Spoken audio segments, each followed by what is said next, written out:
as our guest speaker, a man who in his illustrious experience of 36 years was assigned the command of missile vessels INS Silva, INS Vijayanagar, and guided missile destroyer INS Ranvijay. He is a gunnery specialist from UK and had undergone naval warfare course in USA during the 1984-85. He was instrumental in setting up the Warship Workup Organization of the Indian Navy in 1980. His prominent shore assignments included appointment as chief instructor of the gunnery school in Cochin. Amongst other important assignments held by him, he was the Director Naval Intelligence, Flag Officer commanding Western Fleet, Director General Coast Guard, and Vice Chief of Naval Staff. Please join me in welcoming Vice Admiral John C. Silva, AVSM, AVSM.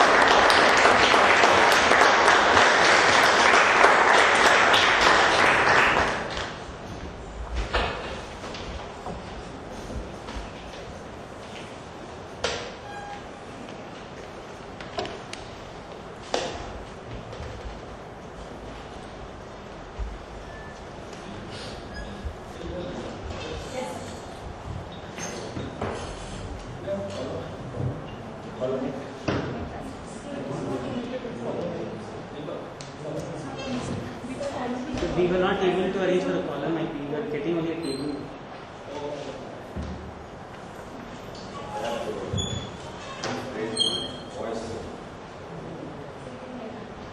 Thank you for the introduction. I want to thank the World Institute of Management and the organizer of the Rwanda talks, which were announced as Rwanda talks. So I'm glad to be here because I have a message to give you. Ever since I retired, even when I was the Director General of the Coast Guard, and during that time it was a very eventful period of my life because I then got to be doing certain other duties that I normally don't do in the Navy. One of them was looking after the environment and protecting the environment, ecological balance, marine species, marine organisms, etc. And I realized that there was so much there and so much to learn, and how little people knew about it. And therefore, after I retired, one of the goals I took myself was to spread the awareness on marine conservation. A lot is known about the environment in general, but very little is known about the environment, marine environment per se. And therefore I thought I should tell you something about marine environment. Because you are going to be, you are young managers, you are going to be managers or leaders or managers. That's the same thing really. And therefore you have a responsibility. You are going to be the cream of the country. You're going to be heading your own firms and heading a lot of citizen groups. And therefore they must know what is in it for us in the next 50 years, in the next 100 years, in the next 1,000 years, if we last that long. But we might not even last 100 years at the rate we are going. Therefore, I thought I must tell you this. Thank you for the introduction. It doesn't matter very much, but it's not 36 years, it was 43 and a half. From 1960 to 2003. So it feels a little good because after you served for so long and you could have gone at any particular time, but there is something that pushes you. It's like the armed forces is not really a career, it's really a vocation, not just you have people who join the seminary or become a monk, etc. And therefore they have a vocation. I think that every person, every Jawan who joins there has got something in common because any chap among the whole civilian world who is ready to lay his life down in the country and gladly, happily, and he goes into the smile and he does not even bother about it. He does not think about where he is, where his family, where others are. He just thinks of his friends, his colleagues, his flag, his country, and he's ready to do it. And therefore, it's a different type of feeling. Anyway, first let me come to something on my talk. Today I chose the subject of the Indian Ocean and conservation of the marine environment. First let me tell you let me give you some few horror stories. It was in 1967 when I first visited East Africa. My ship had gone there, and we were driving through from Mombasa to Nairobi. And as far as the eye could see on the grassland of the plain, you could see wild animals, ferocious wild animals, giraffes, antelopes, different types of antelopes, zebras, wildebeest, moose. I mean, the names you didn't know.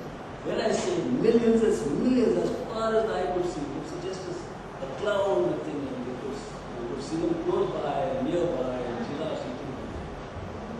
Then came the horror part. That's sometime in 1986 when I was returning from Nigeria. We stopped over in Kenya, and we said we go to the national park, which is just next door to the town in Nairobi. And when we went there, it all was organized like how we were organizing with machans over here, and we would go to GIM forest. They would straight away see a lion because they already had beaters who go earlier and tie a goat or a buffalo over there, and you see some lions, etc. But there, when we went the second time, we just could not see anything. Suddenly the guy would stop and say, "There, you can see those 4-5 zebras, some few giraffes." And actually, there were millions when we saw them the last time. And we were really very sad. After some time, the trackers going around, they showed one pride of lion sitting under the shade of some of the brush and looking half the size of our deer lion. So they were much more ferocious. And that was it. And the same, they have all gone because they have been killed, decimated, and declined because of people, because of loss of habitat, cutting down the forest, people are going to it. And the same thing is happening in the ocean. The marine life, the marine ecology is all reducing from day to day, being decimated, but you can't see it because it is underwater and you don't realize what is happening over there. But there is so much of loss that is there. People are hunting down the fish, destruction, destroying the habitat, they're polluting, and therefore it is a threat to the clean and the healthy ocean that we require for life to persist. It also affects, as you are business people, it also affects the coastal and ocean economy. And there are trillions of dollars in that economy, which I'll tell you about later. So therefore, not only this, our friend the ocean is also being used for piracy, for warfare, for drug running, for trafficking, and the like. So,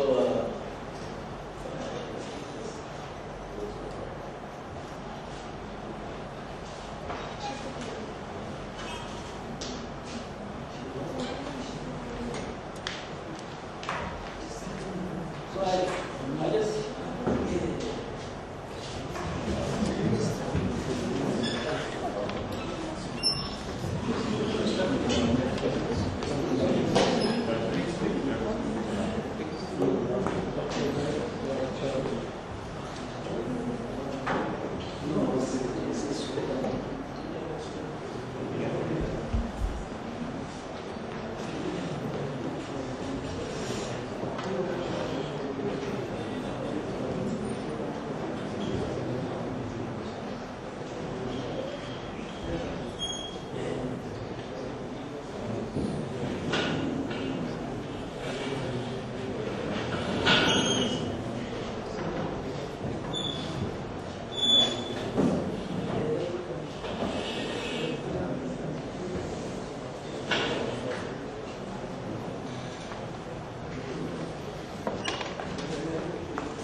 we have impinged on the ocean to affect the workings of its natural systems, depleting its resources, detracting from its natural beauty, making it unsafe, and using it to militarily impose and cause insecurity. You find there is drug running and piracy, as I said, and it's affecting all the trade because of piracy. These are no longer safe as they were a few decades ago. And the threats to food security, loss of livelihood, increased risk to public and ecosystem health result in economic loss and social disorder. These threats are caused by the degradation of the environment, loss of habitat, diminishing biodiversity, oil and chemical spills, pollution, haphazard development, transfer of invasive species by ballast water, greenhouse gases, and CFCs.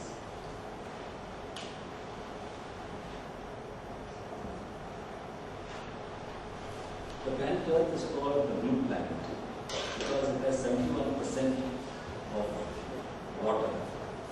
Now, if you put water on the Earth, 97% of it is in the sea, 2% of the water is in the polar, north and south polar ice caps, and 1% is in the rivers, the streams, the lakes, the mountain tops, the skies, and that's the water that we are using every day.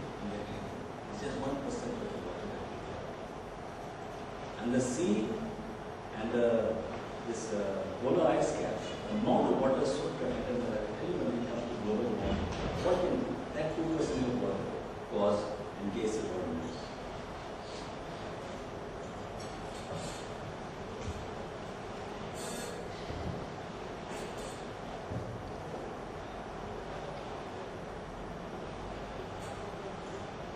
One thing that is important to know that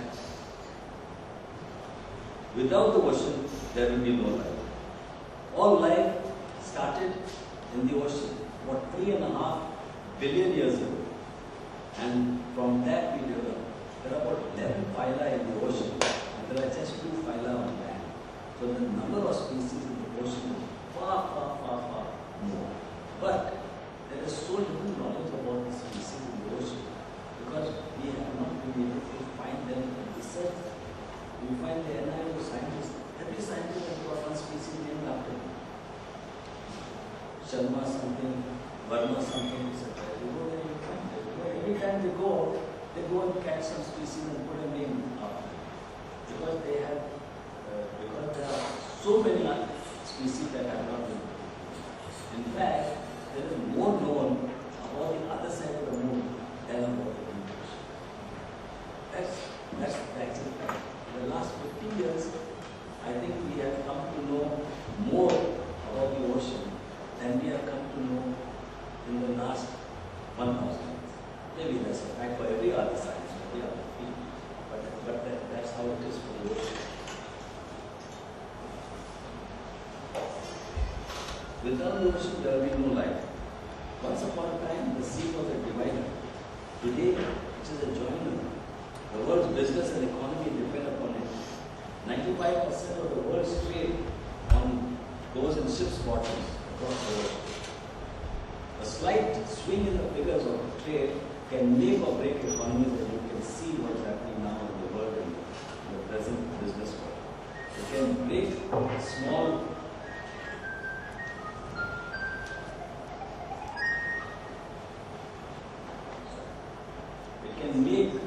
small economies, slight swings in the trade of the world. 70% of the proteins we consume is in the form of fish.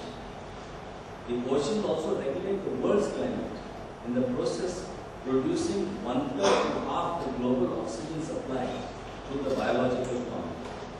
Marine photosynthesis removes the primary greenhouse gases, carbon dioxide, but I will come to that later. All of you probably have thought that you learned it in school that the chlorophyll from the trees is what changes the carbon dioxide into oxygen. Yes, but that is only 50%. Almost 50% is done by the top 2 layers of the ocean, that is phytoplankton. It's changing all over. The 3/4 of the earth is covered by the sea. And that's what actually is giving the oxygen and changing the carbon dioxide. And we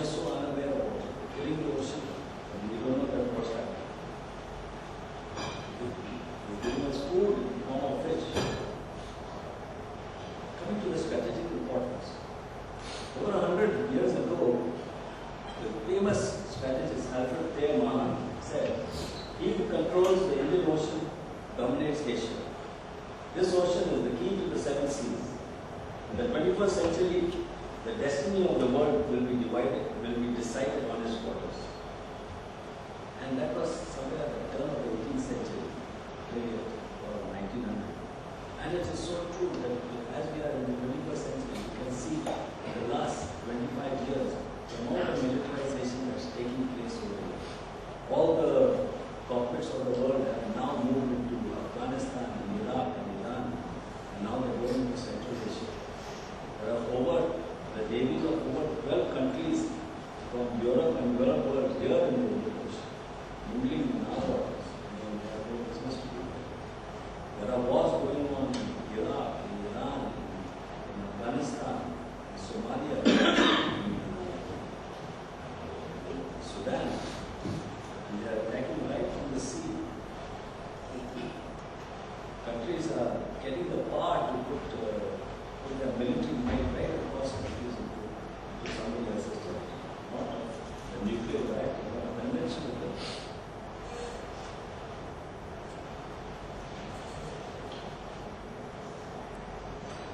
That's the Indian Ocean and how it looks all the countries around. And that's the real vision. That is the Londra Rainbow, which was a pirated vessel going from Indonesia to Japan, which got hijacked by pirates and was captured in the Indian Ocean by the Coast Guard. When that happened, then we got a message from Japan, the Piracy Reporting Center, that the Coast Guard had made history because it was the first time in over 100 years that a pirated vessel had been captured at sea with pirates, cargo and all.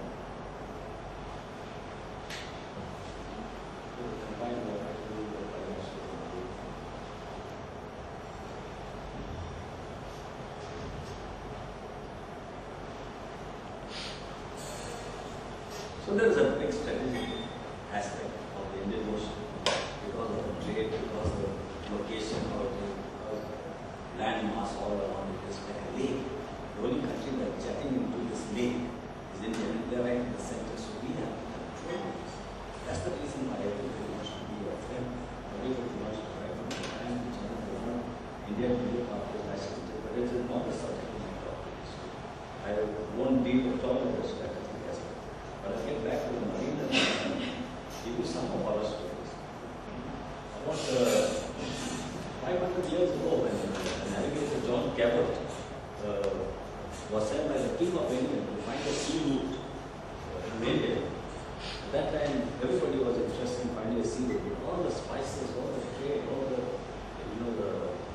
stuff that was the muslin, the silks came from India or China.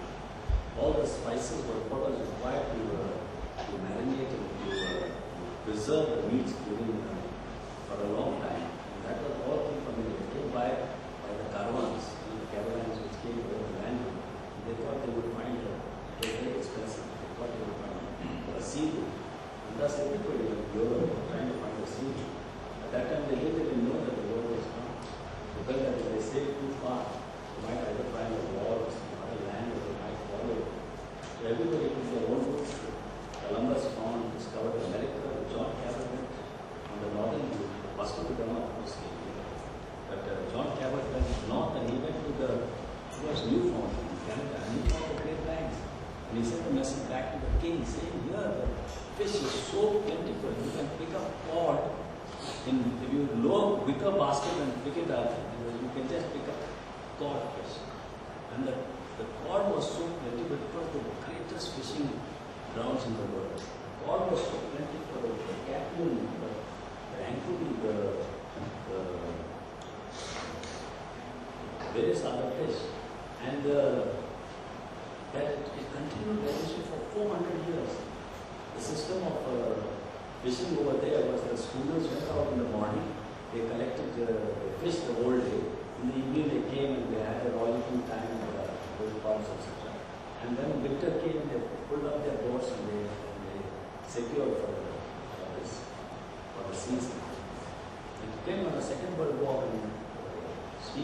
in,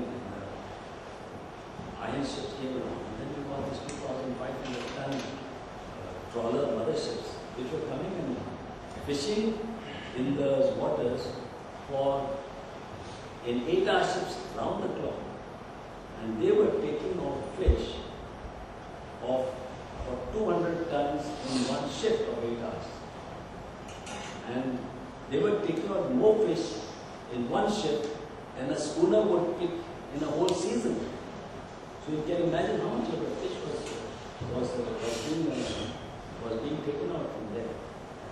As a result, the fish production catch kept going till about 1962. At one stage, they had almost 400 Russian trawlers. Russian trawlers were all over the world. When we sailed up into the North Arabian Sea, we find them there. We went to the South China Sea, we found them there. We went to the Mediterranean, we find them there.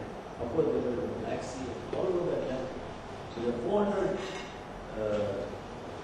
Russian, Soviet trawlers, 125 Japanese trawlers, there are about 50 British trawlers, and any number of ships from the other European countries, and East European countries, all picking up and taking the fish. And while taking the fish, they will not even let the fish, if you keep fishing too fast, you will find that the fish cannot grow. Therefore, you will ask, if you ask the director or some of the people here, they will tell you that, you could get sent big conference over here in Goa or in Bombay or someplace. Today, you can't see them more than that size. You can go to the market every day. Similarly, the kingfish or suma, huge long ones that way. Nowadays, you just see them, about 3 meters. So the same thing was happening to the cod. After about 40 years, the size of cod, which was 6 and 7 foot, was only 4 feet. It's like you leave India and go off to America or something, and you start working there. Then you suddenly come back to India after about 40 years, and if you find all Indians are below 4 feet. It's the same way. All the fish was being fished that way and were being taken. So the horror story is that by 1988, there was a clear writing on the wall. In fact, in between, they had these, they extended the territorial water unilaterally. At that time, the territorial water was only 3 miles. 3 miles, because 3 miles was the distance of a cannonball. That was the reason how Hugo Grotius, the great mariner, had laid down the law of the sea. They extended it after Iceland to 200 nautical miles. And there were great wars, cod wars took place. But the Canadians declared their waters to 200 nautical miles, and to make matters worse, they also increased all their fishing fleet. So not only were they taking out, everybody was taking out small fleet, they started taking out.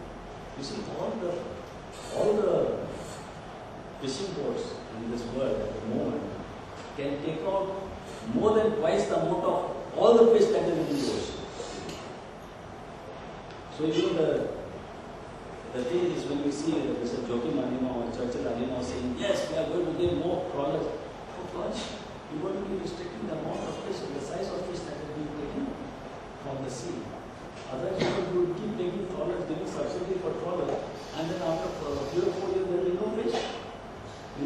When your children come and say, you should have this fish resha, and they say, Mommy, what is fish? What is fish? Well, you have to show them a diagram, a notebook saying this is fish. You will just see in those days. So in 1988, you know how politicians work. Scientists have said that 235,000 tons will be the limit for this year. The politicians said, no, we'll make it 285. The next year they reduced it to half, to 125,000 tons. The politicians said 175,000. By 91, they had to restrict it to about 22,000 tons. In 92, the Grand Banks were closed. Totally closed. Fishing was banned. Everybody. 30,000 Canadians have lost jobs. But what's the use? The stable group was bolted was closed after the loss had already bolted. The greatest fishing grounds had collapsed, and the same thing is happening in many other oceans. The Black Sea, the Caribbean, the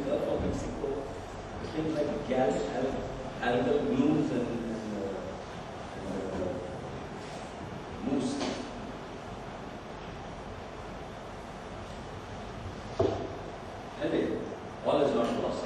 With intelligent and enlightened environment management, we can still save the ocean, its users and its users, the denizens and the vast ecosystems which control life and the broad spectrum of goods and services that are essential to the integrity of the biosphere and to human life. The management has to be ecologically sustainable development so that resources are not exhausted but meet the requirements. Ecological sustainable development is so that we consume but still meet the requirements of the future. I'll say that again. The management has ecologically sustainable development so that resources are not exhausted but meet the requirements of the present without comprising the needs of future generations. Is it like putting your money in the bank and you're only living on the interest? That's only that's ecological sustainability. But we must now. Failure to act to all the degradation of the ocean would be a blow to the people of the world and a betrayal of the future generations. Actually, it's mind-boggling to think that the biodiversity, which evolved over 65 million years, has in the last 200 years been subjected to such a high level of human activity that it is deteriorating and in danger of collapse. There are complex issues because here they are dealing not with commodities but with people having their own hopes and aspirations, their national pride, suspicion, egos, and insufficiency. We have the law of the sea. Of course, it's nice. When I read this big picture, there are also various things that have been happening. Cooperation is one of the most important, and that's why I was saying it's not easy to get cooperation, especially internationally or even nationally, even at a level. So the UNCLOS, the United Nations Conference on the Law of the Sea, which was declared in 1982 and was established in 1994. The UNCED, the United Nations Conference on Environment and Development at Rio, which was the Earth Summit, and that put on Agenda 21. And then there was the WSS in Johannesburg in 2002, which is the World Summit on Sustainable Development. They have put out the whole plan of the Millennium Goals, etc. But the first time something happened was during UNCLOS 3, when they laid down the basic problem. You don't like off. Are you able to see? Yes. They laid down the territorial waters would go to 12 nautical miles, the contiguous zone to 24 nautical miles, the exclusive economic zone would go up to 200 nautical miles, and then the high seas. But they left a clause in that within the next 20 years, that is by now, we have to say the contiguous zone is beyond the continental shelf is beyond the EEZ limits, and the EEZ will go right up to the end of the continental shelf.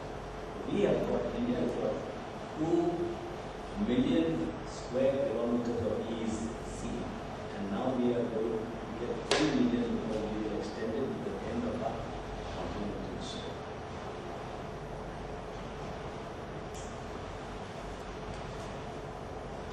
But I think all these zones make no difference because fish, marine organisms, currents, air column and pollution, they move about freely and they are not bothered about what laws we are making, what we are saying, or what limits we have. They just move where they want to, and nobody can stop. So the threat to the nation nowadays may not only arise outside this national boundary, but may also prove to be beyond the reach of corrective measures of the national boundary. So we pollute somewhere in the South China Sea, pollution goes into some other country.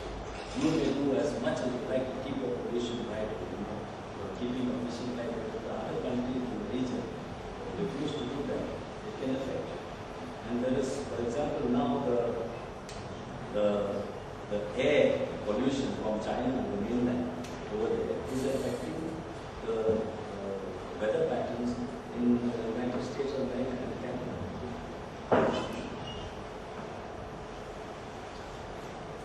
just national sovereignty cannot guarantee environmental security. Part of the solution is in collaboration and cooperation with other countries, but the first requirement is awareness, which of course society has.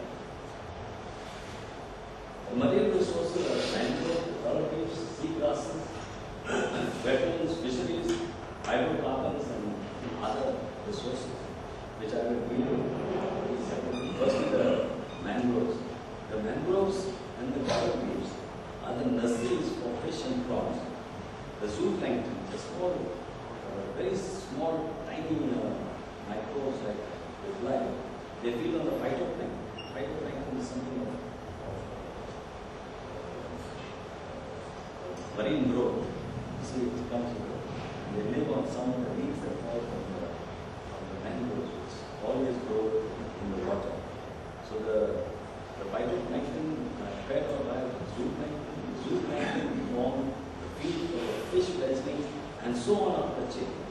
The mangroves act as natural filters also for some of the pollution, and they provide home and habitat to a variety of coastal birds.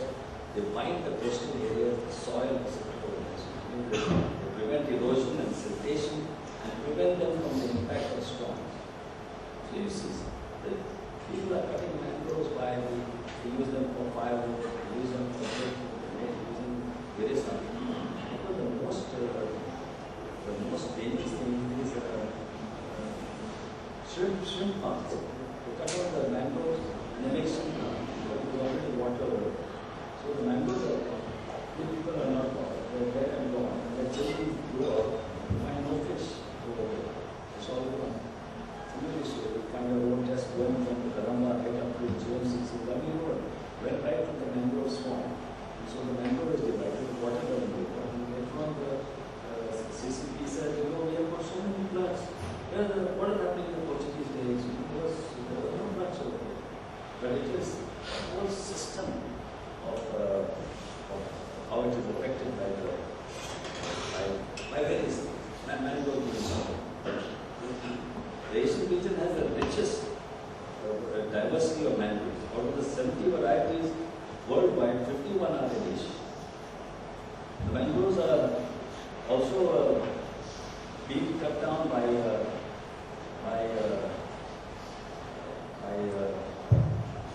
shrimp farming. The three most, in fact, the 7 most leading shrimp producers of shrimp farms are all Southeast Asian countries and India. 5 top ones are the 8 shrimp producers. In the last 7 decades, the last 70 years, 25% of the mangroves has been destroyed. If you extrapolate on that, then we have to give another 210 years and all the mangroves. Similarly, so the coral reefs, they are important for their habitat and the biological diversity. Some 4,000 species of fish and 800 species of reef-building coral have been described to date. But the total number of species associated with reefs is probably more than 1 million. Reefs are also an integral part of the livelihood and food supply for the coastal people. It has been estimated that about 1/4 of their potential fish harvest come from the reefs. Reefs are also used for ecotourism, tourist tours as well. So reefs are destroyed by practices such as coral mining, dynamite fishing, haphazard coastal development. They say that in the cost, since you would be interested in that, is that 1 kilometer of reef ranges, the cost of destroying would be $137,000 to almost $1.2 million over a 25-year period. The coral, you see that they grow from polyp to polyp to polyp, and it takes a very long time. If one polyp will take about 4 to 5 months or something like that. So you know the ship, if a trawler trawls over a coral field, if it trawls over a coral field, one trawl in about 2 hours has destroyed 500 years of coral growth. You know, when you plant a rose plant in a plant and somebody comes and breaks it, it's gone 3 months of work, 2 months of work. There's 500 years of work and the corals are just washed. And the coral, they also act as buffers.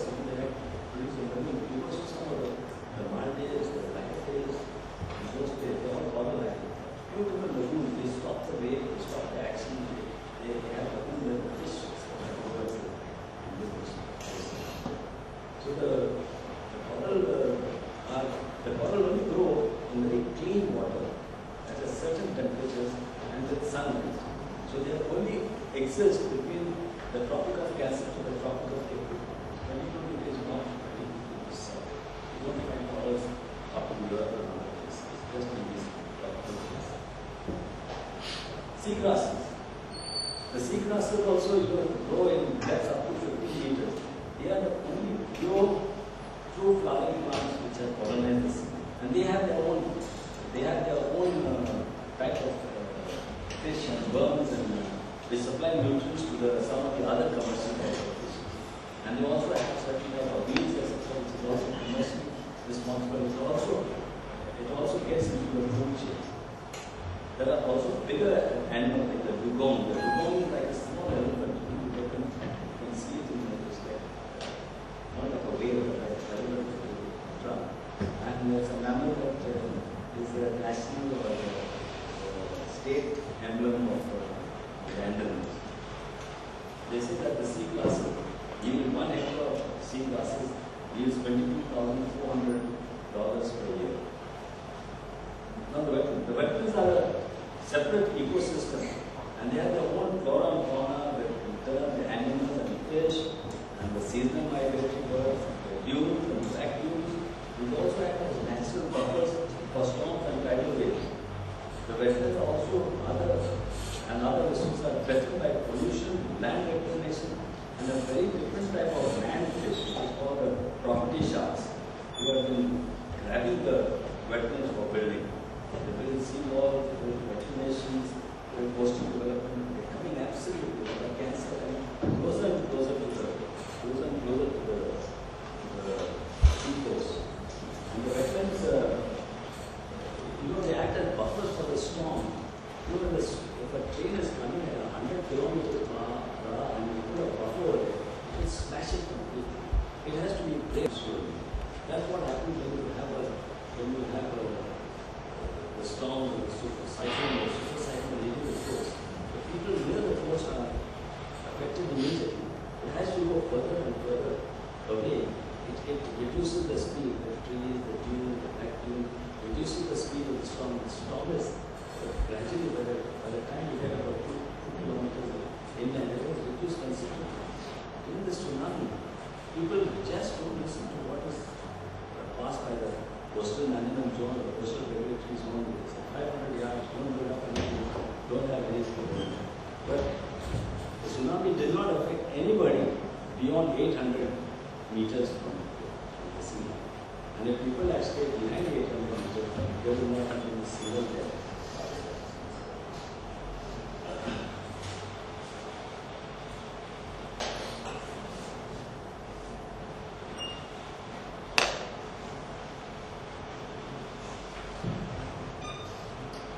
The fishery resource actually is speaking a lot about this.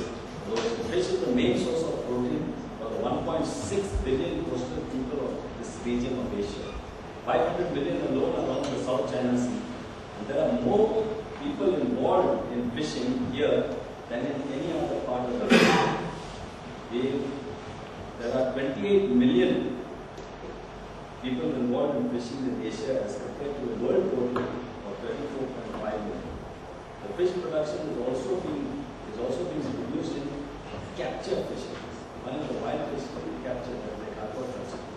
And that is 38.5 million. Why I give you these figures? Is that if the fish collapses, and I will tell you about something like the next, you will find that people will come out of jobs.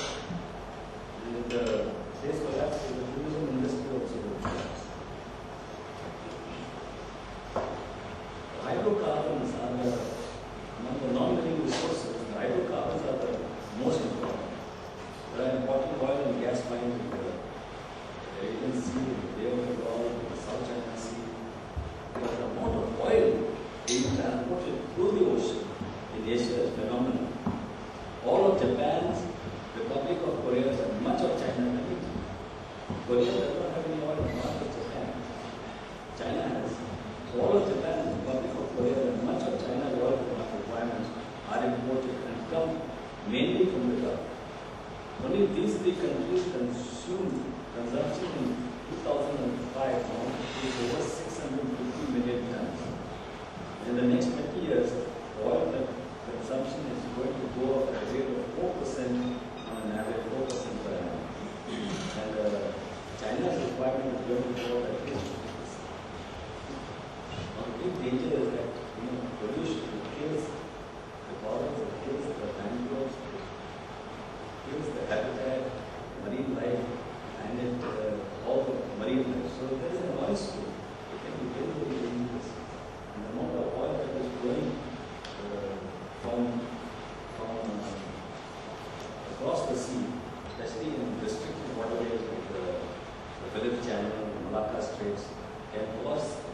problem for the countries that are surrounding us. It may be mentioned that 80,000 ships fly the Indian Ocean every year. 200 ships transit the Straits of Malacca daily and carry 10.3 million barrels of oil per day. Oil may be the most valuable non-marine resource of the ocean, but it is the nemesis of the environment, damaging the corals, killing the mangroves, the fish, and other living marine organisms. The other resources are minerals, metals, chemicals, etc.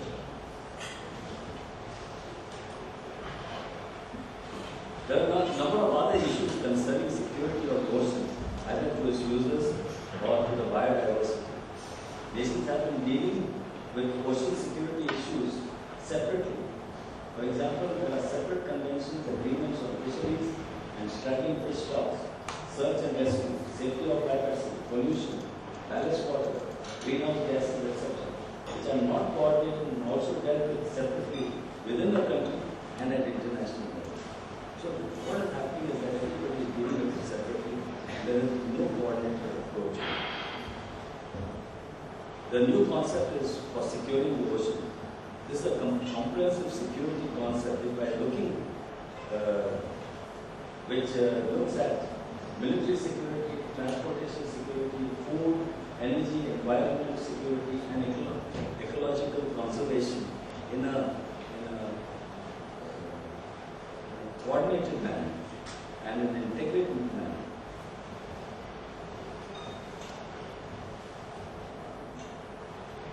Port ships and trade are the more visible users of the ocean.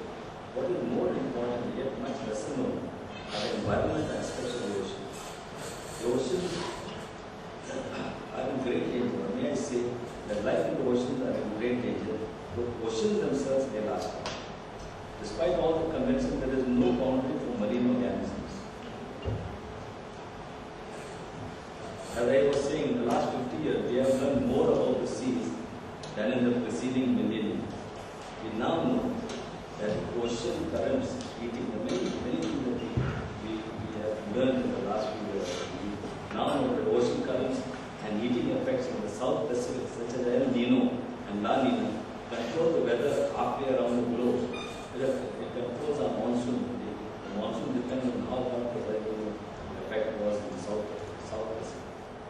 The top 2-foot layer of the ocean contains as much heat as the entire atmosphere. The marine photosynthesis drives the global mechanism that moderates carbon dioxide in this era of accumulating greenhouse gases. The ocean photosynthesis yields 80 million tons of seafood annually, which accounts for 17% of the animal protein. And the most dangerous is that the oceans are rising at the rate of 1 to 2 millimeters a year.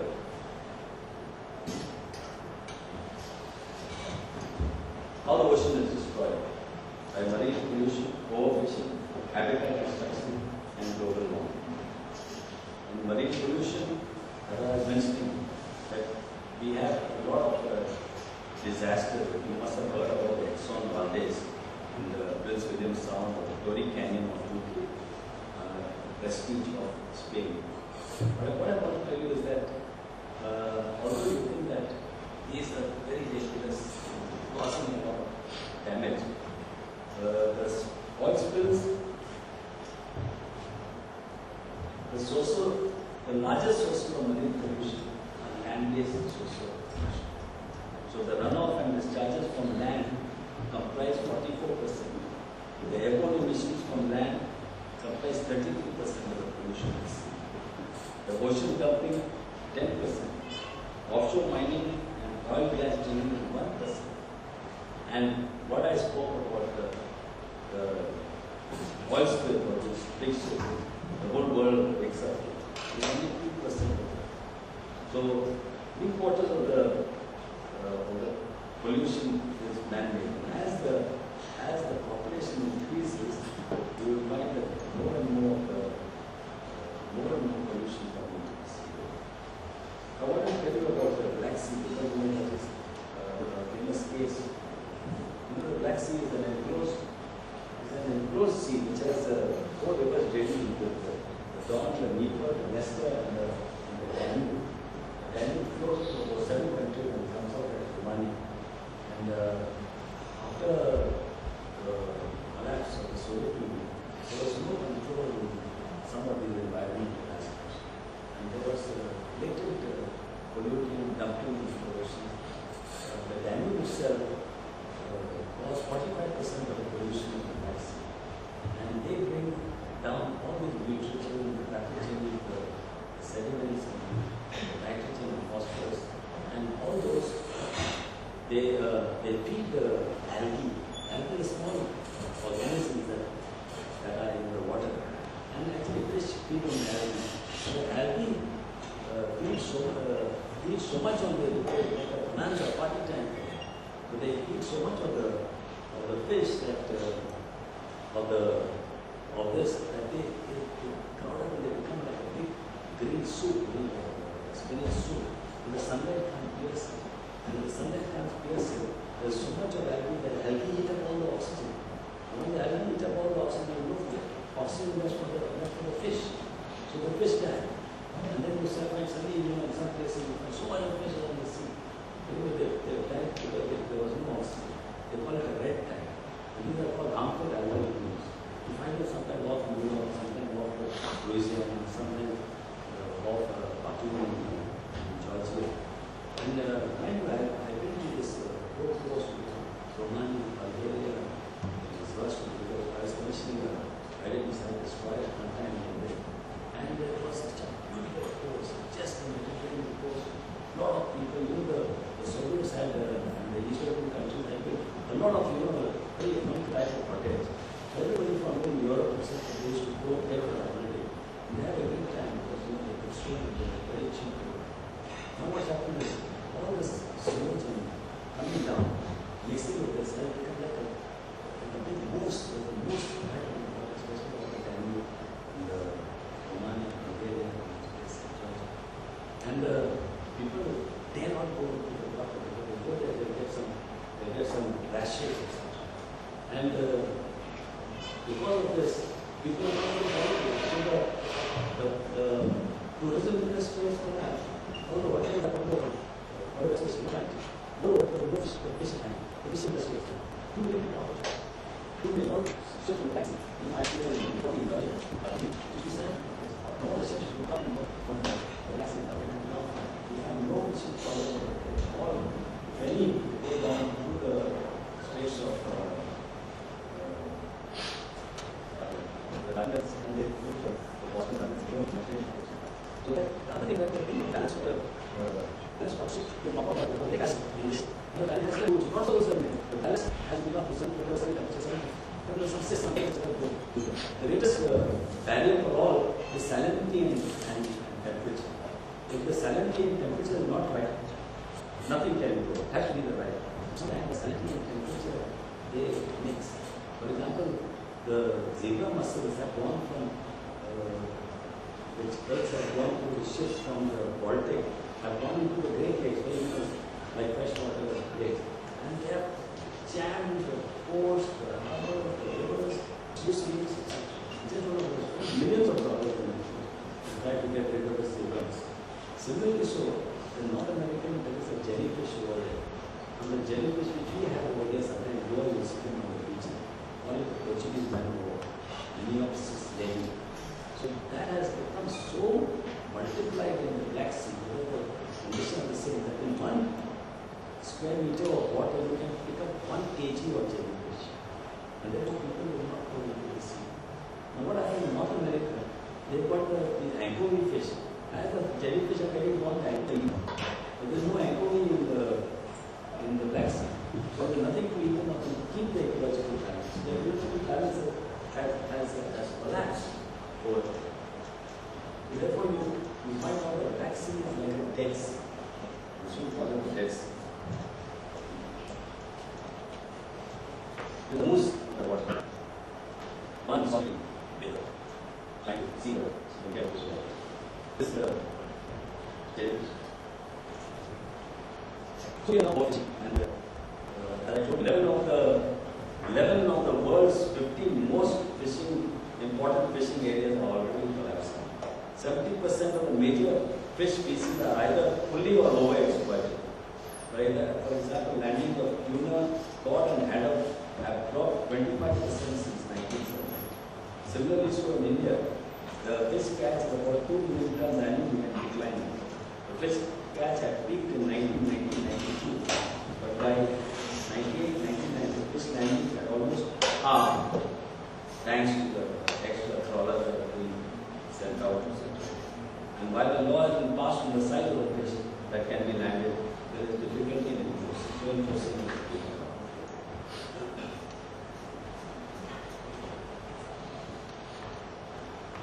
Rachel Carson in the book Sea Around Us said, it is a curious situation that the sea from which life first arose should now be threatened by the activities of one form of that life, man. So the sea, though change may seem so way, will continue to exist. The threat is rather unlikely so. So we are actually killing the goose that is laying the golden egg.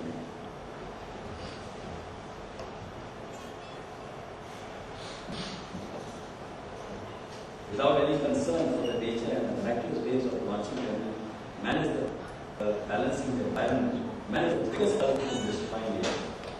We have cut down the forests, we have cut down the dunes and the vacuums, and as I already told you, the amount of destruction that is as a habitat destruction process. Some of the uprivers, etc., you will find that they cut down forests, they cut down trees, it all affects. It all affects even the type of fish where at estuaries in the delta that it comes back into the river. They want to expect something. And actually everything there is so little known about it. For example, the river Princess is over here, and some people say it is causing erosion, it's not causing erosion somewhere there. But then people are quite clear about it because the science is still not so developed. But there is not enough education, not enough evidence. Global warming is, the future effects of global warming is even less certain. The buildup of carbon dioxide and other greenhouse gases in the atmosphere is expected to increase global temperature and alter other climatic phenomena such as the pattern of winds, the rain and severe storms. Rapid warming could disrupt temperature-sensitive ecosystems. It also affects the global warming is one of the most or the biggest dangers coral reefs because they are affected by the temperature. And coral reefs act as storm barriers. The global warming is causing the ice caps to melt. And if the north and south polar ice caps, if the temperature goes up by 6 degrees, by 2050 the sea would have gone up by about half a meter, or about 40 centimeters. At the end of the year, 10 centimeters would have gone up by 100, and 1 meter is a lot of water. But if all the polar ice caps were to melt, the height of the seas would go up by 35 meters. That's why you remember at the time when the ice age was there, all the ice was on the land. That's the reason we have this setu, setu, but at that time the water was so low. You need to go to the first problem. With all the ice melted in the southern ice, height was like 35. There's one peninsula which is not structured. If only that peninsula was to melt, the height of the sea would go up to 16 feet. So that's the type of danger. And this is not that, warm temperature is going on, so it will be there. All the temperature has different temperatures in different places. So actually, it's not just warming, but it's causing climate change. That's why you suddenly find raining in this area, never snowing in Saudi Arabia last. There is a drought in some places where it rains continuously. And we have seen it all the type of flood we had in Bombay and Mumbai in the last 2 years.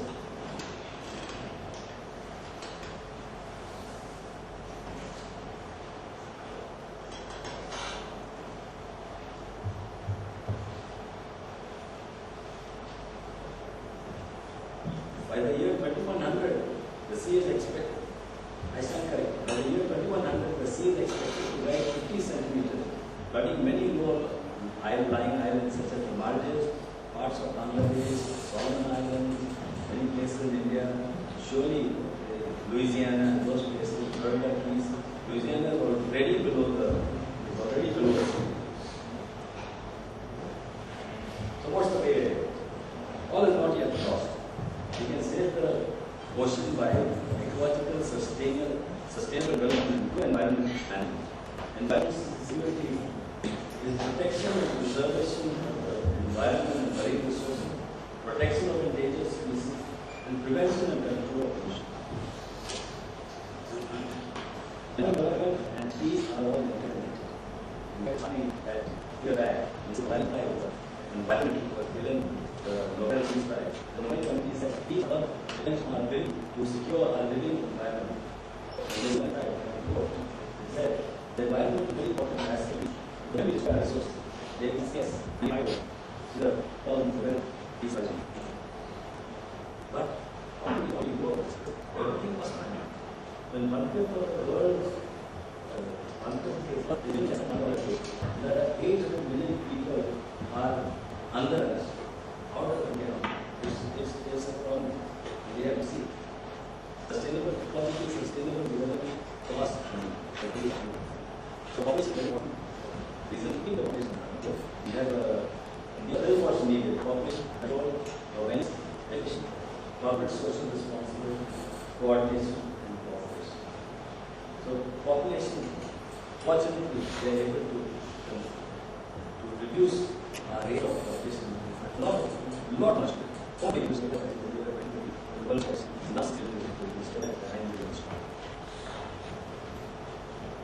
coastal population. What happened is all the development is always on the coast. So every year there are almost 30 million people who move from inland to the coast.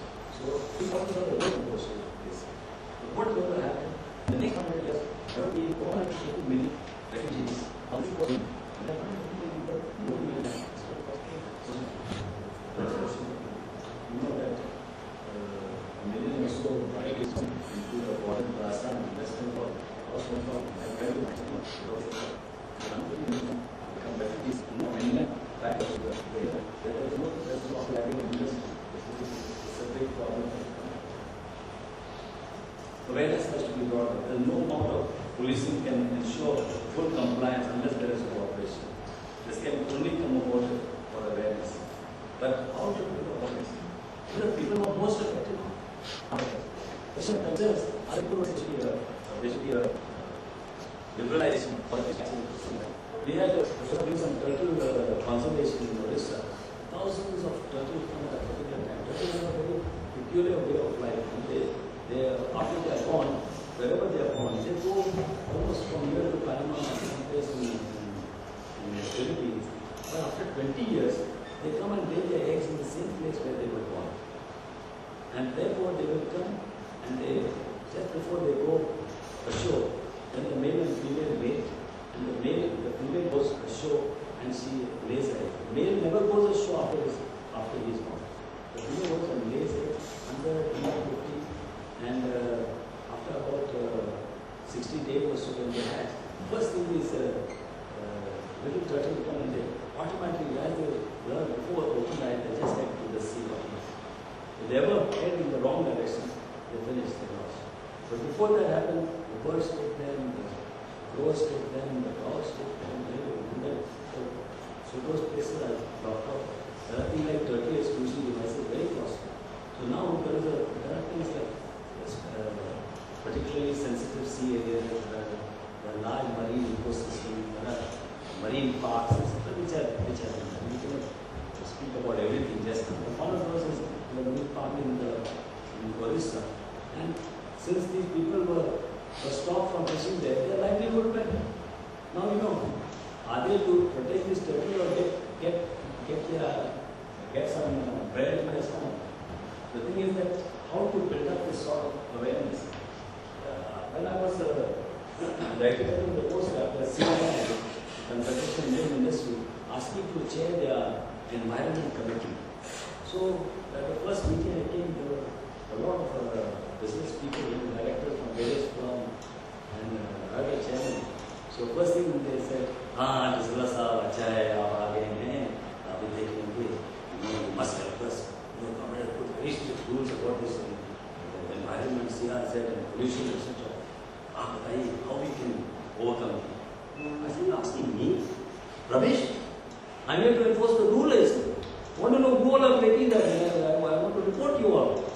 So that was a meeting, the committee or the person noticed the other meeting, because everybody was thinking of how to overcome the rule, to break the rule, to be able to do more business rather than to save.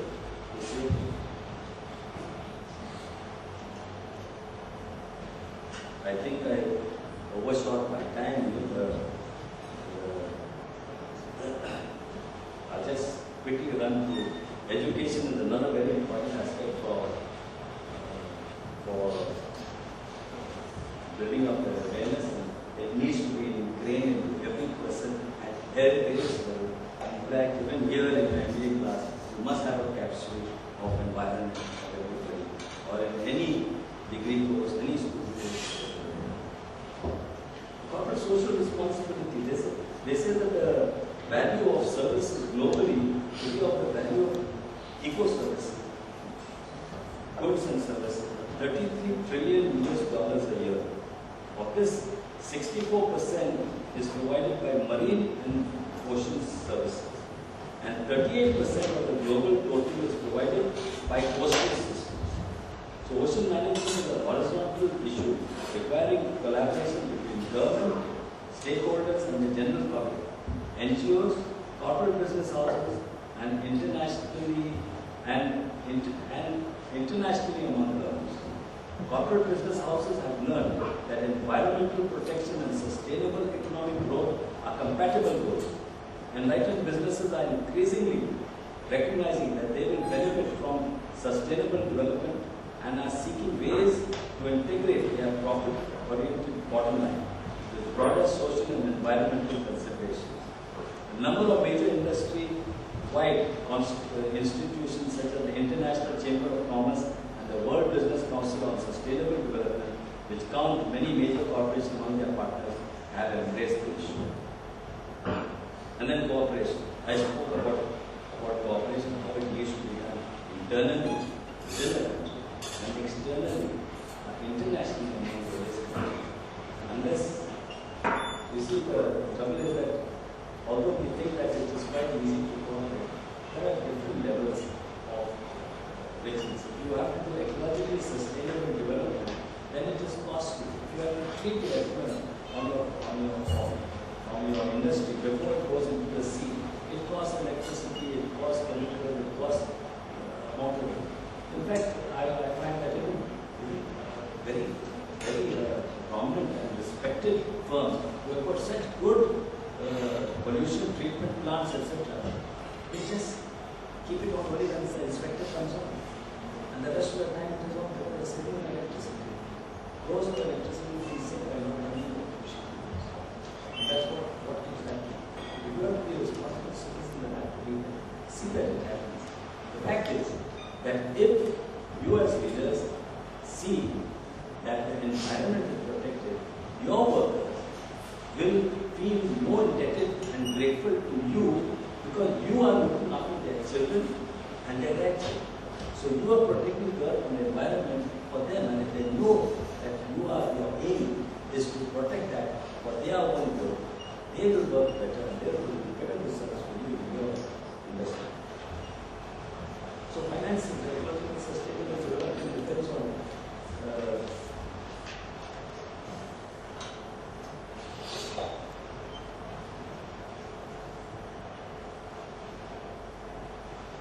industry feels that ESG is a break on focus. ESG is ecological sustainable development. ESG compliance is costly and many developing countries cannot afford it. Hence they are slack with the compliance. There's always a fight between the north and the south. All the other countries say that all these developing countries are polluting. But what is it that are doing problems? And the south is saying that developing countries are not controlling. It's a surprise. They have not signed the Kyoto Protocol on greenhouse gases. And many other countries which will fall in line because on carbon credit, there is a lot of change that goes on. But save the environment we must, and therefore the world must find the money. The poor nations cannot raise enough financing, and the rich nations will have to help. So in conclusion, I just have to say that we have seen how the environment affects the world and life in it. We have also seen how man is exploiting the environment and how people learn the soil like the ocean. And the result we have soil in Africa. They show you concern every leader and every follower. Every leader has to be concerned about the environment, the workers, subordinates, and audience are also concerned about the environment for research, their families, and their future generations.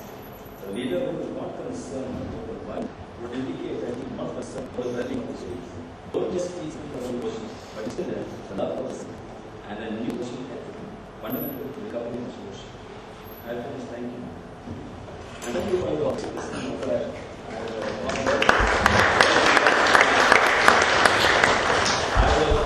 I was afraid that you might try to walk out because I was so wrong about the story of this gentleman that he had the board of directors having a meeting on the first floor of a car and called this gentleman, Mr.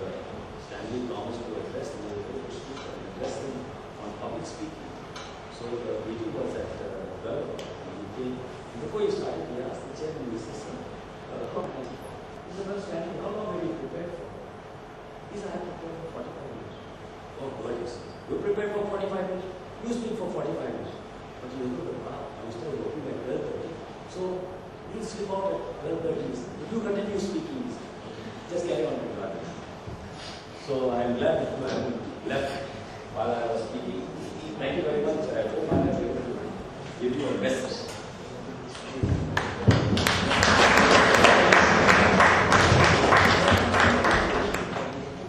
Any questions?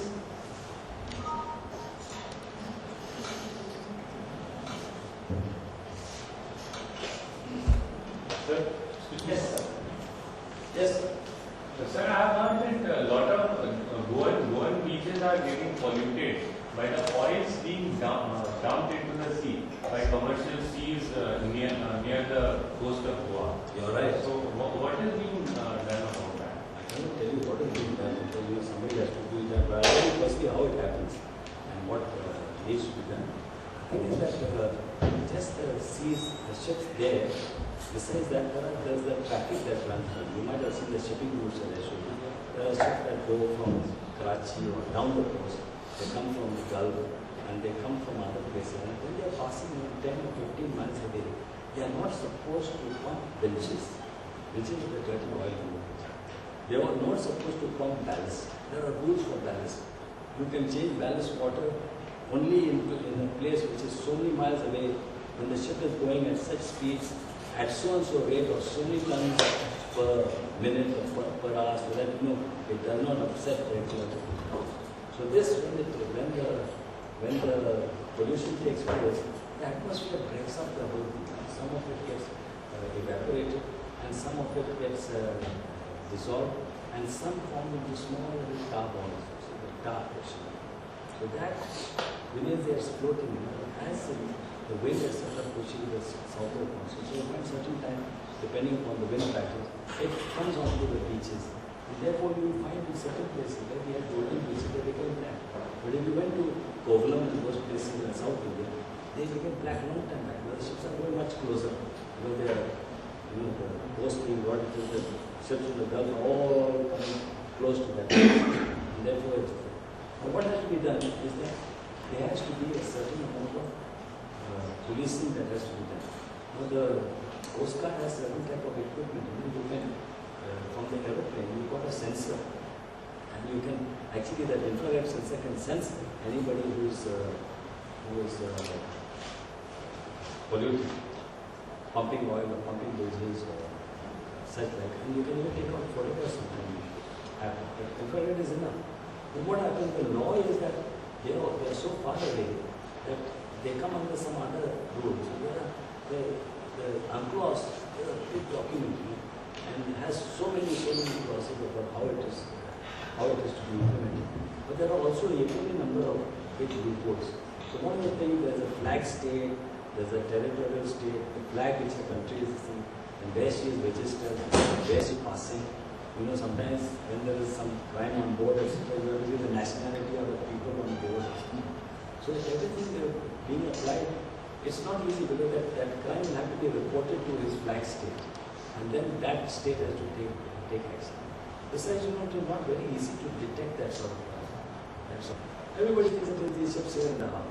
General ship in the harbor, but they will come to their But and also so small. You know, funny about the harbor properly. Was something like 800 rupees for So the fellow will busy from his whole Brazil and he'll give a hand over his 800 rupees straight away. When I was in Nicola, in the sea also, and there was a ship which was ahead of mine. And there was a decent index which had passed on my ship. And straight away we found these people from the pollution, it was about 20 years back.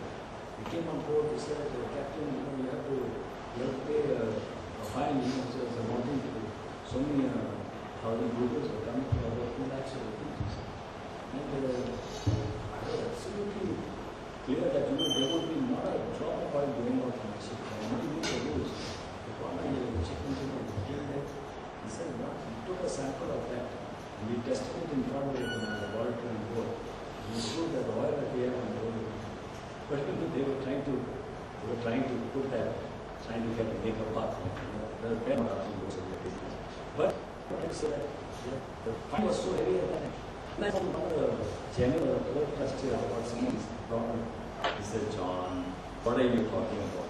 I'm struggling to get my enough business here. You will pay all my businesses. So he wants ships to come here. He's hardly bothered that if he does not lay these fines, if he lays these fines, people will not want to come here on the roads. But of course, the NS is important. Who will be elected? Who is there? You will, a few years hence, you will say, I want to see the manifesto. What is about manipulation? What is the manifesto? What is social problem? The mining cases are going on so rapidly. You won't elect those people. Now they have to small the minority. We have to build up the, when I started schools now, in the primary level. After 11 years, I will have 100,000. That's a mission I will. As an NGO, but the previous mission has to change.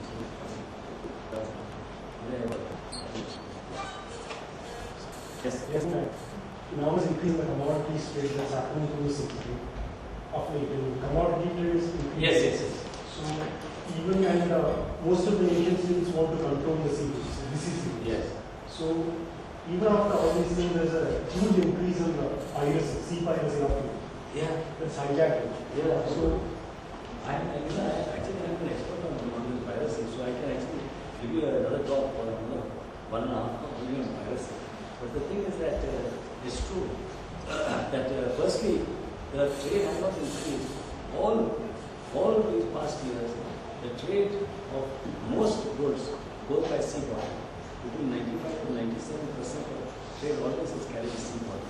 By volume, by worth, maybe 90%. Diamonds and all that go by air, etc. So the piracy is affecting a lot of things because if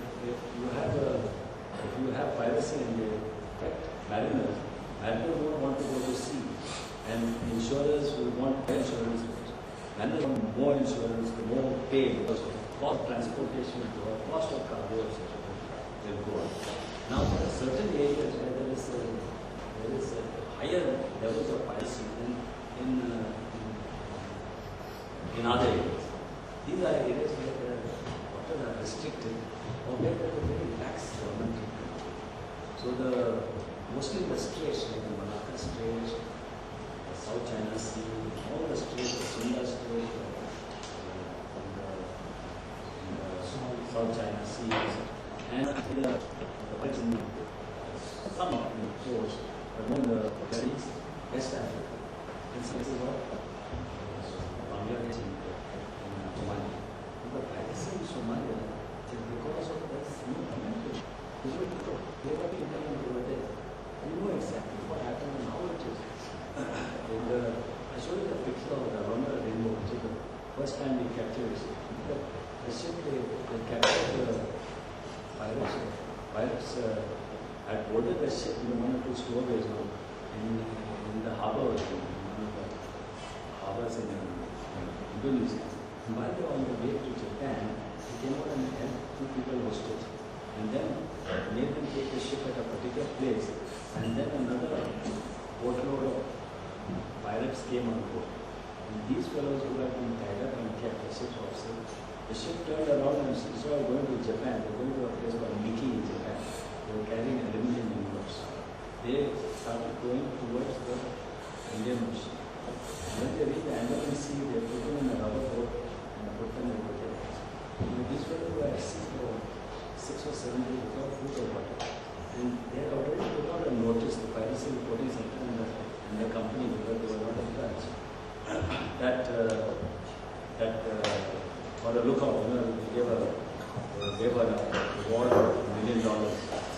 Then they found this, some Thai fishing boat found this rubber dinghy. And after they were saved, they knew that the ship was actually in this direction. So they put out separate alerts and they raised the reward to $2 million, which of course we collected.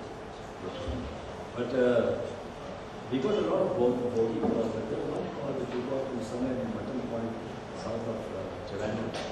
And then because we chased that ship for almost 36 hours. We have seen other ships, just from the casual inquiry, but you can't make out. The ship had changed its colors, it changed its flag, it changed various other things. And when they were asked on radio, they did not come. When they were asked on light, they did not come up on passing motion. But what they did is they altered course and they increased speed, which is a definite giveaway, because ships in the middle of the ocean don't alter course. Just keep one course and speed till they reach their destination.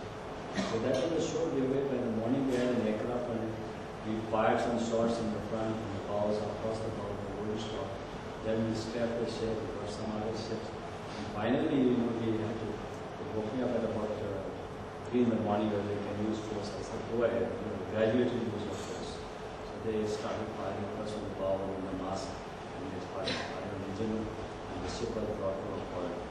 When she brought to a halt, all these people, they burned all the papers, and they opened the sea cock to flood the ship. And then they got into a boat. And before that could happen, our ships had already got there, they captured these fellows, and then they started pumping out the water. They didn't know what happened. They could not make out which cocks were open. So they had to actually send divers who could not find it.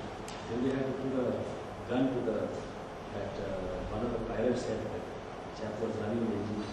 He said that if you want to tell us which cocks are open, we will have to shoot him. He admitted, and the diver went in, see the sea cocks, and they pumped out the ship, and they put out some of the fire. When they put out the fire, they managed to salvage a few of the documents which were later on used in the court of law. Now, due to the problem, you catch pirates, what are the, where do they, there are laws as to which place you can apply your laws and which area and on you can apply. They were already now 400 nautical miles from Mumbai by the time we had stopped it. And then first they said, we are independent, we are going from Manila to Fujairah. So now there's immediate communication. From my headquarters, we got contacted, said, change the name from Alondra Rainbow to Megaran. Asked Manila, there no such ship, which left there. Asked Fujairah, no such ship. Checked her registration, which she said she was from Belize. Checked out with Belize, no registration was from Scotia. Straight away, home on it. And they were actually trying to get into Pakistan territory, although the right of hot pursuit, they think of right of hot pursuit. But that is Pakistan has become protected. But the important thing, after we arrested him, we did an interrogation, he came to know exactly how these people operate. Actually, there are all certain coffee shops in Batam Island of Singapore, on the other side, in Indonesia. They actually get hired, they pay for a job. There are one cruise liners here paying. They have to pay $200 for the job. So they got their name from the contractor over there. You know, this contractor doing labor over there. The same way they contractor. There they are, which coffee shop, which place they are. You know exactly. The ship, normally what they do is they actually target a ship where the cargo is such that it can be easily disposed of. And they go to a country which is a big country with a lot of population. They take things like ghee or this palm oil, sugar, cement, these sort of thing. If it just comes down and the ship anchors off Ratnagiri, one custom officer, somebody was doing with the show, he's flying with some money or something at all. And they unload all the cargo over there, the boats, etc. Before you blink, 10,000 tons of sugar.